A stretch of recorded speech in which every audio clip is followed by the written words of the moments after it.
Hi, y'all. It's Rick here with Uncommon Communion, offering you a video that I really wish I would have recorded last night, but couldn't.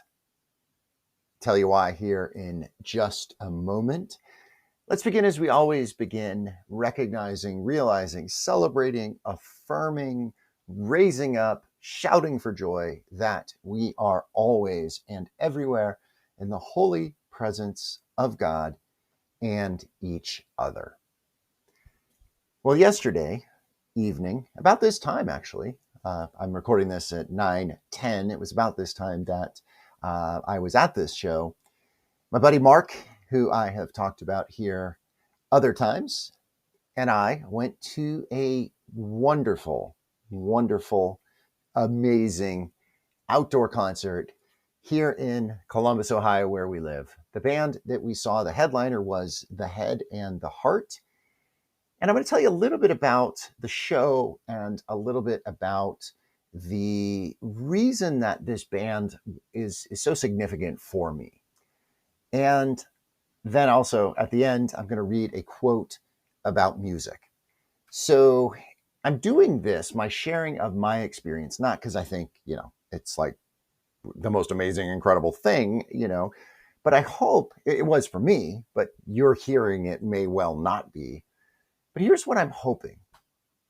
I wonder if you also have the joy of music, the joy of receiving, of participating in a live performance, the joy and wonder of experiencing art in whatever form you might experience it, that I have as regards music. And I hope that as I share my experience of this concert last night, and I'm also going to share a couple little short videos of it, I hope that it helps you to think about what you might be able to do or what you may have done previously as you yourself have experienced art, have been present and immersed yourself in art that was beautiful, that was meaningful, that was cosmic in the sense that it was embracing of the deep and the more and the all.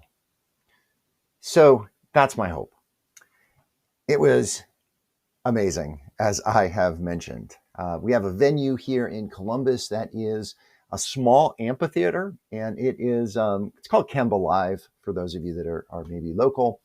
And it's interesting because there is a club, an indoor venue, that the outdoor venue is on the flip side of the stage. So it's a little hard to describe, but I'm going to put some pictures of this in my written post for tomorrow. So when you pick up Friday's post, you'll see some pictures of this.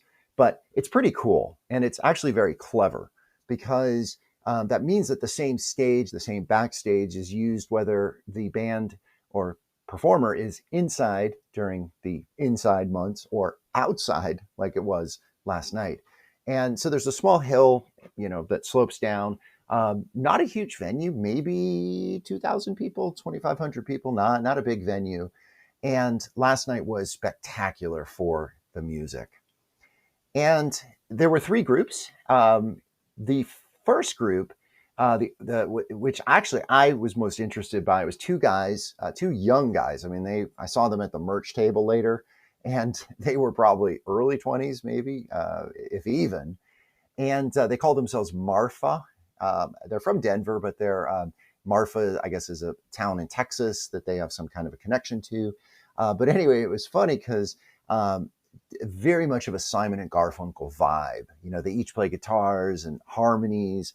And I said to my friend Mark as they played their second song, I said, wow, this really sounds like, Simon and Garfunkel. And almost immediately after that, maybe they heard me, they switched in the song they were playing, which was one of theirs, to Mrs. Robinson. So I think they were giving a very clear nod to that connection. And, you can spot talent when people are young, right? And I think there is some talent here. And they were on the stage opening because they were spotted, and they've had really quite an amazing story. So I think they're going to go places. The band that I was there to see was The Head and the Heart, and they are a band that I have been following since 2011. And that's significant for me. And their music, especially their first album, which is more folksy. It is more raw. It has more diversity in instrumentation. By the time they got to their second, and I think they just released their sixth or their seventh album, they become a lot more poppy, a lot more polished. I like their newer music too, but there is something about that older original OG music that fortunately they played quite a bit of last night that really speaks deeply to me. And part of it is their instrumentation. You'll see in the videos that I'm going to share that they're six piece, which is kind of big, and they have a female singer who sings a little bit, not a lot, but she plays the fiddle or the violin, and then also they use an upright kind of a honky tonk piano, so that has a real addition to their sound that I really like. Well, why 2011 was significant to me and why I remember this group so strongly and why hearing their music last night just moved me more than I anticipated. I mean, I've always known I've liked this band and have wanted to see them live, figured they probably would put on a good live show. But just hearing some of the songs and being able to, and knowing that I could sing them and dance to them, I mean, it was really kind of transcendent, quite honestly. But 2011 was significant for me, and I'm gonna put this into my book, my memoir that I'm writing. So you'll read about this at some point. But the short story is that I had been in seminary and left seminary in October of 2011, and there's definitely a story there. And like I said, I'll get into this at some further point. But I was adrift. I was lost. I did not know what I was going to do. And it was quite traumatic and quite scary that time in my life because my kids were little too. I was, I had two middle school, tween age kids. So God provided. One of the many times in my life that God has provided. It was a challenge though. What God provided was me going to manage a digital learning implementation.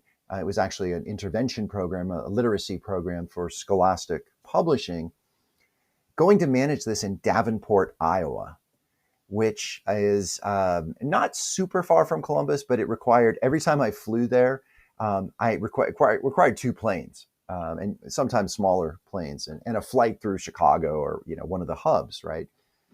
Y'all, I made 23 trips every single week of the school year, 11, 12, from October to the end of the year. I was in Davenport, Iowa, except for holidays, of course, but 23 trips. And this was back in the iPod days. I maybe had the one with the screen, the little one that had the little tiny screen. It might have even been the stick one. Remember the stick of gum sized one? Definitely not Spotify, definitely not a smartphone. But there were three groups that I would listen to and on CDs, actually. I would burn CDs back in those days. One of the groups was Fountains of Wayne. Stacy's Mom is their song.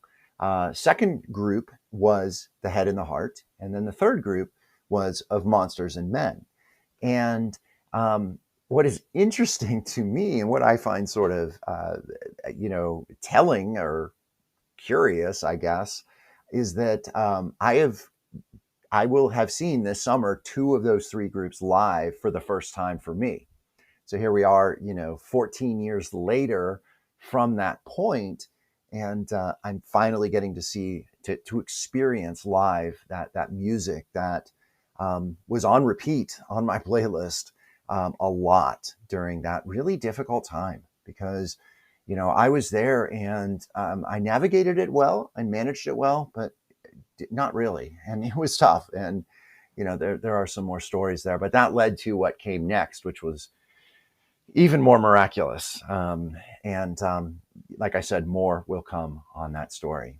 So one of the songs that I'm going to share with you here, Rivers and Roads, which is how they closed their concert, really was the song. I have a very distinct memory, super clear memory of walking one day near the hotel where I would stay in Davenport and listening to that song. And yeah, it stayed with me all these years.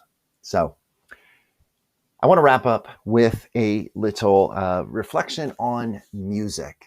And this will be our prayer. This will be our closing.